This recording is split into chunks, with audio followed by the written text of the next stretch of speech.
పశ్చిమ గోదావరి జిల్లా పాలకోడేరులోని మంగయ్య చెరువు సమీపంలో ఎలాంటి అనుమతులు లేకుండా అరసెంటు స్థలంలో నిర్మిస్తున్న భవనాన్ని కూల్చేయాలని డిప్యూటీ స్పీకర్ రఘురామకృష్ణరాజు అధికారులను ఆదేశించారు. పాలకోడేరులో సీసీ రోడ్ల ప్రారంభోత్సవానికి విచ్చేసిన ఆయన పక్కనే నిర్మిస్తున్న భవనాన్ని చూసి అధికారులను ప్రశ్నించారు.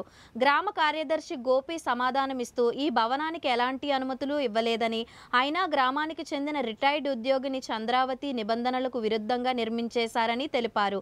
అనుమతులు లేకుండా బిల్డింగ్ నిర్మిస్తుంటే మీరేం చేస్తున్నారని రఘురామ మండిపడ్డారు. ఈ బిల్డింగును వెంటనే కూల్చివేయాలని అధికారులను ఆదేశించారు.